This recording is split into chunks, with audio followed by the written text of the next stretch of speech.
Good afternoon, ladies and gentlemen. It's my pleasure to talk to you on the electricity storage. I will cover global trends and possible solutions for Ukraine. The agenda will cover introduction to storage, give you an overview what's available on technologies. I will then describe it in more detail, covering pumped hydro, CIS, compressed air energy storage, power to gas, flywheels and batteries. I'll then squeeze in 2 slides about a new development in Germany, which I found very interesting, and we will then revert back to large-scale storage applications and finally finish with some conclusion. Let's start with a nice quote. The problem of energy storage is not exactly new. Already famous Mr. Edison mentioned in a talk about 100 years ago with Mr. Ford that this problem has to be solved to move mankind from being apes to something more scientific and more usable, put it this way. And he ends with a statement, I hope we don't have to wait until oil and coal are running out before we find a solution to that. So I'm now happy to take you through to what's available today, because I think we have worked, all the communities have worked very intensively to solve Mr. Edison's problem. Let's first talk about the benefits of storage. We mainly focus on 3 benefits. One is the so-called load shifting.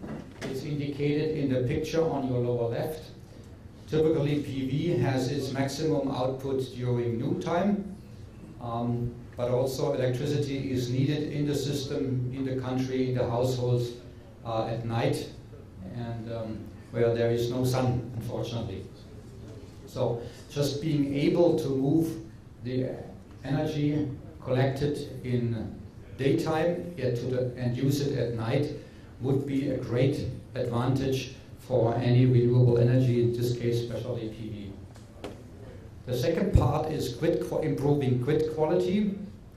What is being talked there is, also try to illustrate in the picture below, it's hard to see from the back, but you have quick changes in the load in the morning and in the evening. And this picture shows a load change of 6 megawatt within 2 hours, and up and down.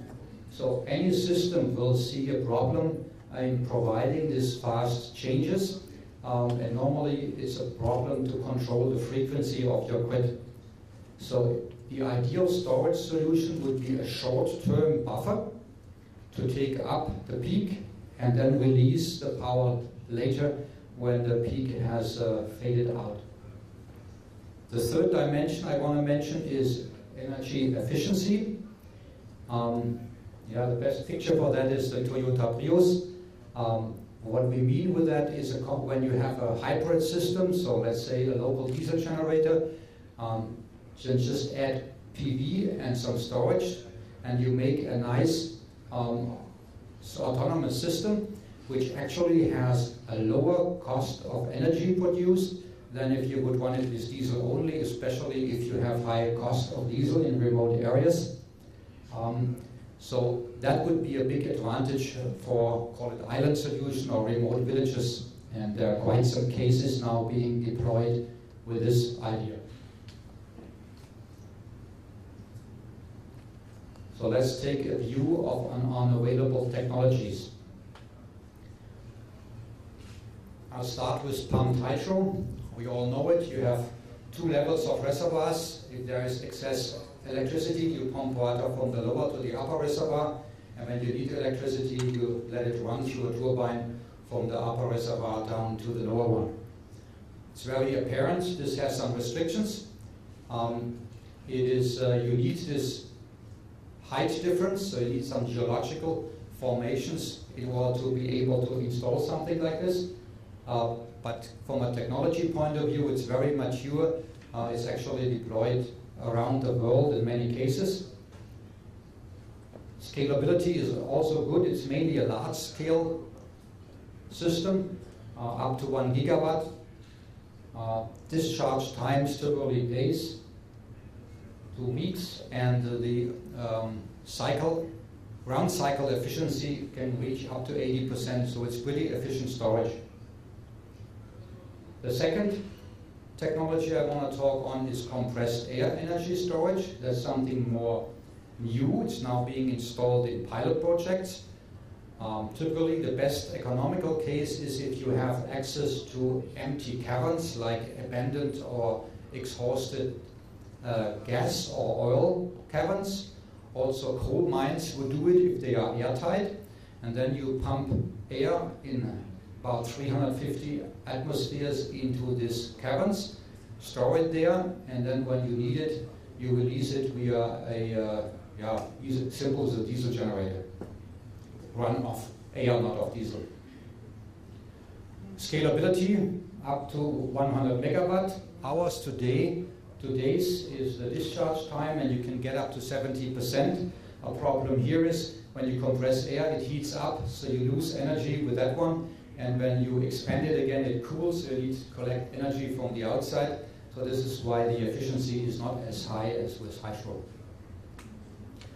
A more newer technology is the so-called power to gas. We call it developed stage. It has no geographical limitation whatsoever.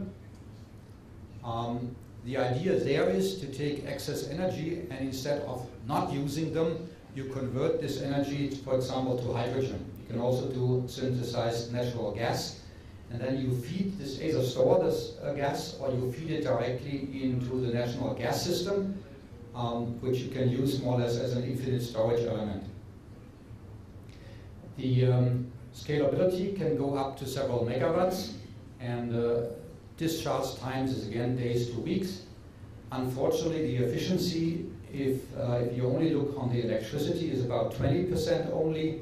If you also can use the heat, because you run through a thermal cycle to change gas into electricity again, then you can get up to 80%. So it depends how you place it and how you use it. Another technology well known, and several buses were running with this technology, is a flywheel, mechanical flywheel. It has been developed further, and it's now also in a, call it pilot developed stage. Again, no limitation, it's very modular. It can release power within seconds, so it's a very fast system, and it runs up to 85 to 95% efficiency. I'll talk more about this later on and its characteristics. The last technology I want to mention is any form of battery. We all know the lead acid battery we have in our cars. There is now much more developed battery system, and the picture shows a so-called redox flow battery. Again, no limitations, modular design, release time minutes to hours, and can reach up to 95% efficiency.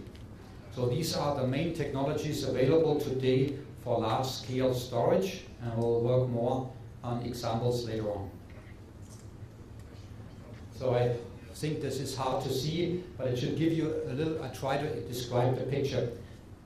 The vertical axis is the power rating of a storage system, meaning how much power you can charge and how much power you can take off. And the horizontal axis is the capacity. And the two parameters are not always independent. In most cases, they are tightly coupled. For example, the lithium ion, which is in the center, is kind of a middle system. To the left, you have the more classical system like capacitors and the flywheel. Short-term show lower capacities.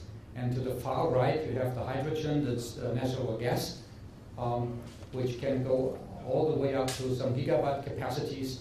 And also the pumped hydro system is in the center, and the compressed air are kind of also to the right side, meaning high capacity, high power, meaning suitable for large-scale systems. So let's talk now on some examples. On the left-hand side, you see an example of a pumped hydro system based in Southern California. It has a capacity of 1 gigawatt. Clearly, very reliable, well-known technology. There is no secret in there, nothing to learn anymore. Disadvantages we already touched. It only fits in certain places where you have these deltas. in height. It's best if you make it big, and 90% of the stored energy worldwide is actually used or stored using this type of technology. On the right side, there is an example of a compressed air system. It's a 110 megawatt plant also located in the US. High power, high energy output, long life. So there is disadvantages is you need an electricity generation on site, because running compressed air at high pressure through pipelines is probably not a good economical solution. So that drives up the investment cost somewhat. It's also applicable mostly for large-scale integration to take the economy of scale effect. And yes, you need access to cavern. There are now systems available where you do underground storage in steel tubes, but those are definitely still no more expensive than having a cavern available. This again has a huge potential to support load shift applications like day to night, because of this day-to-hour storage efficiency. Next set of examples. On the left-hand side, power to gas. It shows a 2 megawatt facility placed in Germany, which generates 360 cubic meter of hydrogen per hour. It's very attractive. You can place it, as you see, very modular. You can place it next to a wind farm or to any solar farm. The disadvantages we touched already: low efficiency because of the thermal cycle involved if you want to get the electricity back. Also still very expensive, but great potential to be combined with any form of renewable energy. Right-hand side, a 20 megawatt example of a flywheel placed in New York. This is not by accident, but by design, because there you have these large load changes in the grid. So, and flywheel, as I tried to explain earlier, is best suited for short-term buffering of grid fluctuations. So it can respond very quickly. Problem again, high self-losses. You cannot store the energy for weeks or so because of the friction. People have been working on superconducting bearing, but that makes it also very costly. Again, the advantage of that system is immediate power delivery within very short time, below seconds. There's also a problem I like to mention is that it is still difficult to manufacture these flywheels with the necessary quality. Any off balance in the flywheel can cause deadly accidents. If the flywheel jumps out of its bearings, it literally runs through everything. I have seen pictures where a flywheel went through walls. There's nothing to stop it because of the energy stored in there. So this is a very busy chart. I checked it before. You can't read it from the second row, so bear with me. I'll try to take you through a bit. It shows an overview on the batteries, available battery technologies. We are mainly covering lithium-ion, sodium-sulfur batteries, lead acid, and redox flow batteries. The top part of the table shows some key characteristics like powers measured in megawatts, capacity in megawatt hours, then storage periods ranging from day to months to days in case of sodium sulfur, the energy density, kilowatt hours per ton, which is led by lithium ion, efficiency, we discussed earlier, so-called round-trip efficiency, where also lithium ion can reach up to 98%. The other big key characteristic is how many of these charging cycles you can run before the system degrades too much. Again, lithium is holding the records there with up to 7,000 cycles. That's why we all have it in our mobiles and in our computers and everywhere. The two rightmost columns show the economical figures. One is the investment, the cost measured in dollars per kilowatt hour of storage capacity, where unfortunately lithium ion is the most expensive one. And then on the right-hand side, you have the cost per kilowatt hour delivered, meaning on a continuous cycle you store, you charge, to recharge, and over lifetime this is the cost, where currently the sodium sulfur and the redox flow batteries are leading the cost figures, with lithium also being on the expensive side. So from a comparison, you can start with lead acid. We all know it. It's a very proven technology. One of the big disadvantages is that it has a very low depth of discharge cycle, only up to 60%, whereas, for example, flow batteries and also lithium go way above, and low flow batteries can reach 100%. So also the technologies are quite different. Lead acid, I don't have to explain. Lithium ion, you have a reaction, chemical reaction with the lithium ion moving. So that is causing sometimes a problem, because it has to go through a membrane, and if this resistance gets up, the battery gets hot and starts to burn, which the latest incident was this battery fire in the Dreamliner. Molten salt is another very interesting technology because of the low cost of kilowatt hour delivered. It's a chemical reaction between different salt components. So also a very easy technology. The problem there is that it is operating at a very high temperature, about 300 degrees. So making that suitable for cars is probably not a great idea, but for local storage it could work, and people are deploying it. Downside is also the overall efficiency of that system, and you have to have a good insulation. Or if you lose the heat of the battery, then the thing does not function anymore. On the right-hand side, the flow battery. This is only an electronic reaction, so only electrons are moving. There are no ions being changed or chemical reaction, which means the lifetime of the energy carrier is practically infinite. The lifetime is determined by the actually converter, which changes the electricity into the chemical energy and back. So also depth of discharge up to 100%. Problem there is the density, energy density is much lower than in case of lithium ion.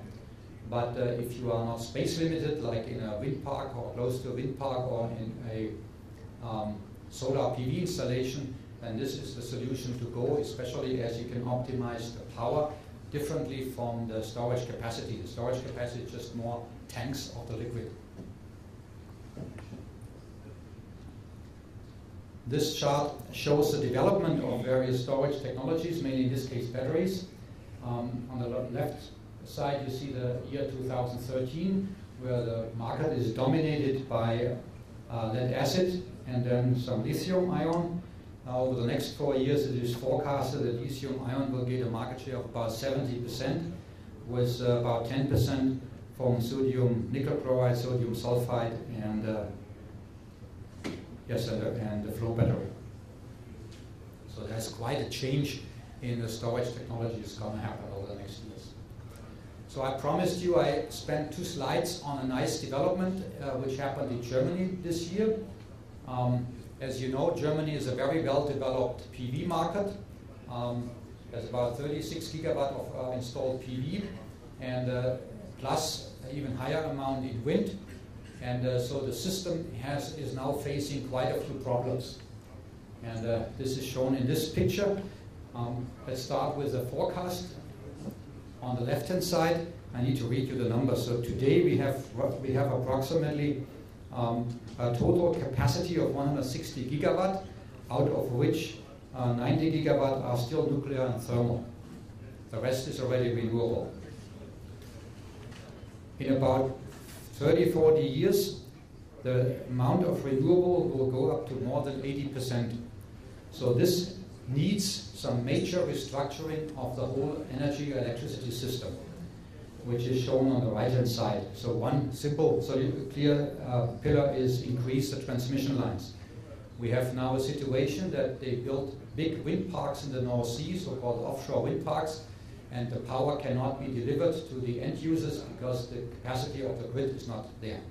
So we have literally now using diesel generators to turn the wind turbines out of the wind in order not to damage them. So this is a totally ridiculous situation. The second pillar which is needed is a generating of flexible generation assets. Mainly they are thinking of combined gas cycles turbines. The third pillar is integrating this all together and do a demand-side load management. They are actually now offering companies incentives if they shut off their facility or allow the grid operator to shut off their electricity supply during critical load times. Interesting concept. And clearly all of this only works if there is sufficient energy storage also available. So Germany has now issued a new funding system on top of the feed-in tariff by providing 25 million euros of grant this year alone for residential storage to be installed together with new to be built residential PV installations. So in numbers, that means if you build now 1 kilowatt of a PV plant and add storage to it, you can get 660 euros per kilowatt hour of storage capacity, and you pay roughly 2,000 euros for the PV system. So that makes it a pretty attractive offer. So individuals can now get between 1 and several thousand euros for their household, budget already mentioned, and they have currently about 1,100 applications already passed and approved, and another 4,800 in the process. So the requirements for these house owners or PV owners is that the system can only supply up to 60% of the rated output to the grid. Everything else needs to be used in storage or inside of the house. With that system, they incentivize on one side to build the storage, and on the other side, they really make sure that there is a relief on the grid. Because if the problem is that everybody can legally provide as much power to the grid as he wants with this PV system, which causes some of the problems. And the systems must have an interface which allows them to be integrated in so-called smart grids. The table on the right-hand side we copied out of PV Magazine of August. It shows a calculation where the magazine was calculating how much such a system could cost to still make it economical, beneficial for the owner. And what they calculated, more or less two numbers in there. One number is, the middle column is for conservative assumptions like standard electricity prices today, moderate increases, and a expensive replacement of both the battery and the inverter after 10 years. With that number, you end up between 1,000 and 1,500 euros per kilowatt hour of storage capacity, depending on how the level of funding you can get. The right-hand scenario assumes a more aggressive price increase, as well as lower cost of replacement, which would in turn allow the system to be more expensive, and the price could go up to between 2.3 thousand euros per kilowatt hour to 3.4. So this is already a very interesting price range where systems are available for residential storage in Germany. So if that could really take off, there will be a huge market for residential storage in Germany, and this would be one big pillar in stabilizing the national grid. So let's now come back after this excursion into residential to our large-scale topic. I want to show some slides on what's happening on the global market. On the top left picture, we show the development of storage capacity connected with PV per year from now 2013 till 2017. And the numbers show that there is a strong growth up to about 5 gigawatt hours until 2017 of installed capacity next to PV plants. The lower three pictures break it down into residential, commercial, and utility scale. The charts more or less show the same trend. It's all going up, reaching about 2 to 2.5 gigawatt of installation of PV with storage attached to it. Residential, Europe will lead, most likely Germany. Commercial, the Americas looks like they take the lead, and utility scale, it's Asia. If you now look a little bit more into detail, there is a clear trend, and actually the market will change from residential and utility scale to commercial, so storage will mostly be applied, or largest market will be in commercial areas, with global installation reaching above 2.3 gigawatt in 2017. And we think that Japan will become the PV storage market leader. There are several reasons for that. One, Japan has high electricity prices. Today it's already possible to generate electricity out of PV plants which are cost of ownership lower than the grid price. Plus, I shouldn't say thanks, but driven by the Fukushima disaster, there is a big hype and enthusiasm back to renewable energy. Japan was a big leading company about 10 years ago, then lost track, and is now really strongly coming back. So the expectation is that by 2018, Japan will have installed about 380 megawatt of PP with storage, which will lead the world by a large margin. The Lux Research expects that Germany and US will be the second and third place with about 94 or 75 megawatt of PV, including storage installed. Japan is currently having 2 installations of 60 megawatt hours redox flow battery in the Hokkaido island, and another 20 megawatt hours of lithium-ion battery in Tohoku. So there are quite some capacities being installed now. In a nutshell, we strongly believe that having cheap, large-scale energy storage available, this we consider the holy grail for the renewable energy and its further development, as it would now, for the first time, allow solar and wind-generated electricity to be supplied around the clock at a much more stable rate than having this huge fluctuation, either by wind fluctuation or by the daily or yearly cycle of the sun. Let's close with a hypothetical quote of Mr. Edison. What would he have said having lived today? And I think what we can clearly say, wind and solar will play a major role in the global energy system. Development of storage will be driven by integration into renewable energy system, either being off-grid, being island solution, or even being on a national scale. The adoption of storage will accelerate dramatically to above 5 gigawatt hours in 2017. There is still work to do. New storage system will still to have further developed, both with respect to cost, investment, as well as into operating cost, technology and reliability. And it looks like Japan will be the leader in the electricity storage market, with Germany and US to follow. With that, I would like to close my presentation. Thank you very much for your attention.